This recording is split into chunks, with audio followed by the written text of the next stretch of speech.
പ്രിയപ്പെട്ട ഇവിടെ ഇരിക്കുന്ന ഓരോ എൻ്റെ കുടുംബാംഗങ്ങൾ, എൻ്റെ പ്രിയപ്പെട്ടവർ, സ്റ്റഫാൻ്റെ കുടുംബാംഗങ്ങൾ, ഫ്രണ്ട്സുകൾ, എന്താ പറയുകയെന്ന് എനിക്കറിയില്ല. ആദ്യമേ തന്നെ ഞാൻ ദൈവത്തിന് നന്ദി പറയുകയാണ്. എനിക്ക് ഇത്രയും ഒരു ദൈവം ഒരുക്കി തന്നതിന്. എൻ്റെ പ്രിയ മമ്മൂക്ക ഇവിടെ വരികയാണ്. ഏറ്റവും വലിയൊരു സന്തോഷം മമ്മൂക്ക ഈ സമയത്ത് ഇവിടെ എത്തുക എന്നുള്ളതാണ്. Mammookka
thank you Mammukka.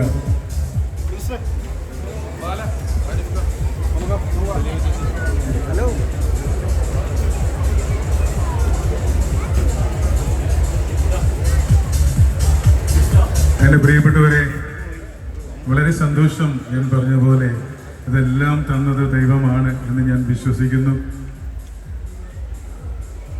ഞാൻ നന്ദി പറയുക ആരോടാന്ന് ചോദിച്ചു കഴിഞ്ഞാൽ ഞാൻ പറഞ്ഞ പോലെ അങ്ങനെ പറഞ്ഞു തീർക്കാൻ പറ്റുന്ന കാര്യങ്ങളല്ലോ നന്ദി എന്ന് പറയുന്നത്. ആദ്യം തന്നെ ഞാൻ എൻ്റെ ഡാഡിയെ വളരെ നന്ദിയോടെ ഓർക്കുകയാണ്.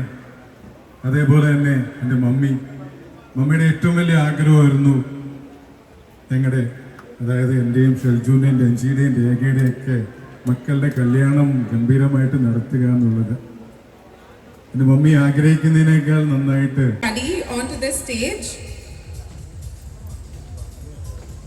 ophthalmologist working at Kannagada and Alapi. Her husband ഒരു കയ്യടിയൊക്കെ പ്രതീക്ഷിച്ച്. എല്ലാവർക്കും നമസ്കാരം. ഞാൻ ഇങ്ങോട്ടാണ് വരാത്തത്. അതുകൊണ്ടാണ് ഇങ്ങനെ വന്നവരെയൊക്കെ ഒന്ന് വിഷ് ചെയ്യാൻ വേണ്ടിയിട്ട് അവിടെ നിൽക്കുകയായിരുന്നു. അതുകൊണ്ടാണ് ഇങ്ങനെ എത്താഞ്ഞത്. എല്ലാവരും പ്രത്യേകം നന്ദി അറിയിച്ചുകൊള്ളുന്നത് എൻ്റെ വാക്കുകൾ നടത്തുന്നു. നമസ്കാരം.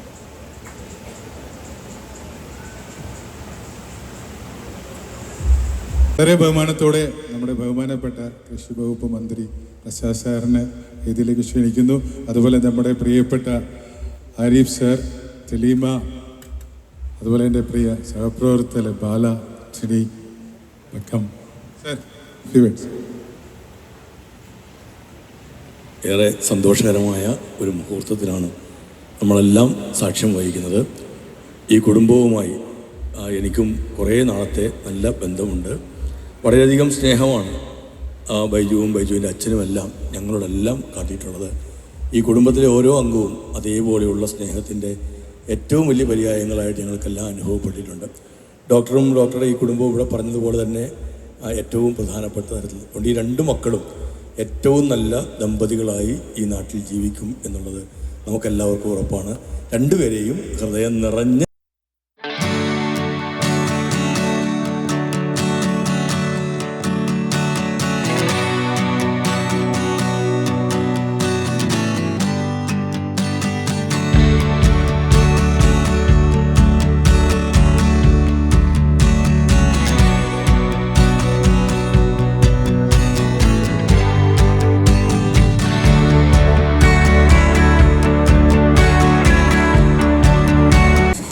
അതുപോലെ തന്നെ ഞാൻ ആദ്യം പറഞ്ഞു എൻ്റെ സങ്കടങ്ങൾക്കും സന്തോഷങ്ങൾക്കും ഒപ്പം നിൽക്കുന്ന എൻ്റെ പ്രിയ ഭാര്യയുടെ കുടുംബാംഗങ്ങളുമുണ്ട്. എൻ്റെ പ്രിയപ്പെട്ട അച്ചാച്ചൻ അകത്തുണ്ട്, എൻ്റെ മമ്മി 2-3 ദിവസം മുമ്പുണ്ട്, റെന്നി റൈഗൻ, അതുപോലെ അവരുടെ ബന്ധുക്കൾ എല്ലാവരെയും ഒരിക്കൽ കൂടെ ഞാൻ താങ്ക് യു പറയുകയാണ്.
എല്ലാവരുടെയും മെന്റർ എന്ന് പറയാൻ പറ്റും തമ്പിയച്ഛൻ. ഞാൻ ഫസ്റ്റ് ഷോ ചെയ്യുമ്പോൾ മുതൽ എൻ്റെ ഒരു ഉപദേശകനായിരുന്നു. കാരണം ഞാനും പക്രുവൊക്കെ കൂടി പരിപാടി വന്ന് എന്നെ പരിചയപ്പെടുത്തുന്നത് ബൈജുവാണ്. അതിനുശേഷം അച്ഛൻ എവിടെയാണെങ്കിലും ഞങ്ങളവിടെ ചെല്ലാറുണ്ട്. ഇപ്പോൾ മാർപ്പാപ്പയുടെ ഒരു റെപ്രസെൻറ്റേറ്റീവ് വരുന്നുണ്ട്, അടുത്ത് തന്നെ അത് ഇദ്ദേഹത്തിൻ്റെ അടുത്തേക്കാണ് വരുന്നത്. നമ്മുടെ ബിഷപ്പിൻ്റെ ചാൻസലറായിരുന്നു, പറയാൻ പറ്റില്ല അടുത്ത ബിഷപ്പായിരിക്കും.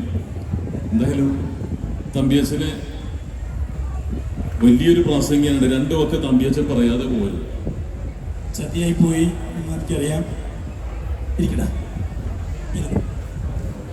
ഇവളെനിക്ക് കൊച്ചുനാൾ പോലെ അറിയാവുന്നതാണ്. ഈ കുടുംബവുമായിട്ട് വളരെ അഭേദ്യമായ ബന്ധമുണ്ട്.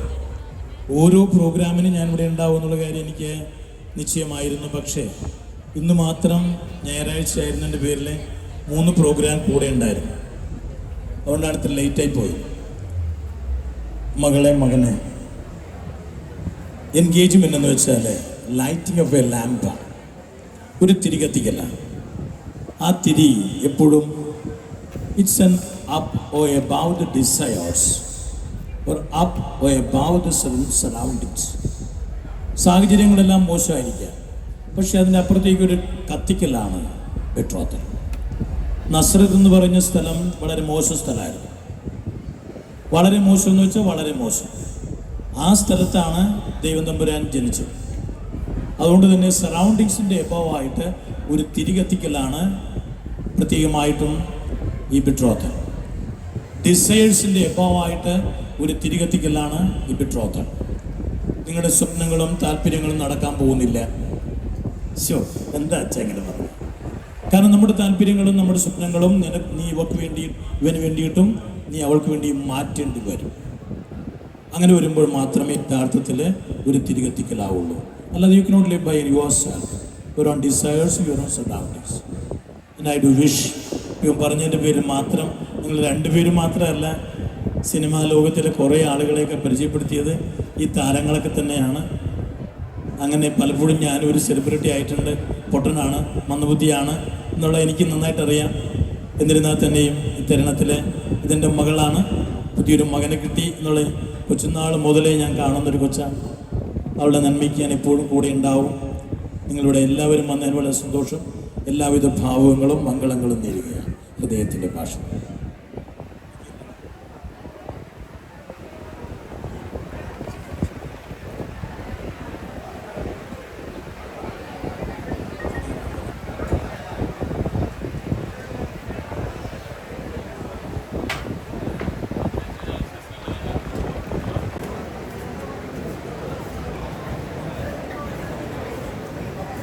നമ്മുടെ ബിഗ് ബോസിലെ ഇപ്രാവശ്യത്തെ താരം നമ്മളെ ഇത്രയും ഇഷ്ടപ്പെട്ട ദുബായിൽ നിന്നാണ് പ്രിയപ്പെട്ട ചിൻഡു ഇത് നമ്മുടെ ഈ പ്രോഗ്രാമിനായിട്ട് വന്നത്.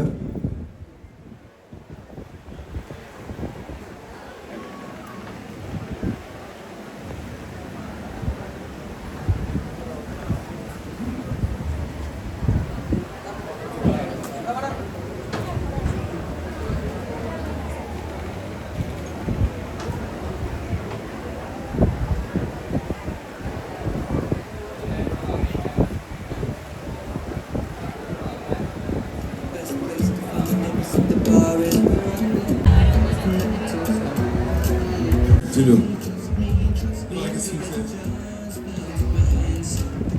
ആദ്യം തന്നെ ഇവിടെ നിൽക്കുന്ന എല്ലാവരോടും ഞാൻ നന്ദി പറയാം. നിങ്ങളുടെ ഓരോ വോട്ടാണ് ഞാൻ ഇന്ന് ഇവിടെ വന്നിരിക്കുന്നത്. എല്ലാവർക്കും വളരെ നന്ദിയുണ്ട്. തുടർന്നും എനിക്ക് രണ്ടും പടം കിട്ടിയിട്ടുണ്ട്. അഭിനയിക്കാമെന്ന് അറിയില്ല, അഭിനയം പഠിക്കണം. പിന്നെ ബായിച്ചേട്ടൻ നമ്മുടെ സ്വന്തം ആളാണ്. ബായിച്ചേട്ടൻ വിളിച്ചാൽ ഞാൻ ഇവിടെ നിന്ന് പറഞ്ഞു വരും. അതുകൊണ്ടാണ് ഞാൻ ഇവിടെ എത്തിയത്. അപ്പോൾ പൊളിക്ക്.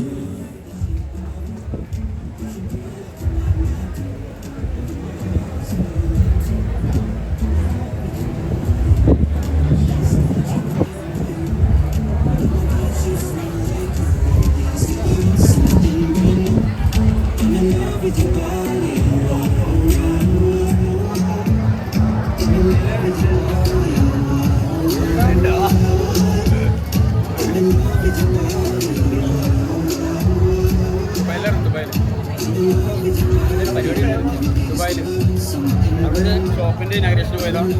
പിന്നെ അത് നമ്മൾ ഈ 21 വയസ്സായ ഒരു പയ്യനാണ്. അവൻ 4 ഔട്ട്ലെറ്റ് അവൻ തുറന്നു ദുബായിൽ. അവൻ്റെ ഒരു കഴിവ് നമുക്കൊന്ന് പ്രോത്സാഹിപ്പിക്കുന്നത്. അവൻ എനിക്കൊരു മോട്ടിവേറ്ററായി. കാരണം ഞാൻ സാധാരണ ആൾക്കാർക്ക് അങ്ങോട്ട് മോട്ടിവേഷൻ കൊടുക്കുന്നത് 21 വയസ്സിൽ ദുബായിൽ 4 ഔട്ട്ലെറ്റ് തുറന്നു. അടുത്ത ഔട്ട്ലെറ്റ് ലുലുവിലാണ്. എനിക്കൊരു ഇതായി അങ്ങനെ പോയതാണ്. വേറെ ഒന്നും പോയിട്ടായില്ല. പിന്നെ അവർ ആഡ് ചെയ്യണം. പിന്നെ അടുത്ത ആഴ്ച വേറെ വലിയൊരു സംഭവമുണ്ട് പറയാം. എൻ്റെ കല്യാണമൊക്കെ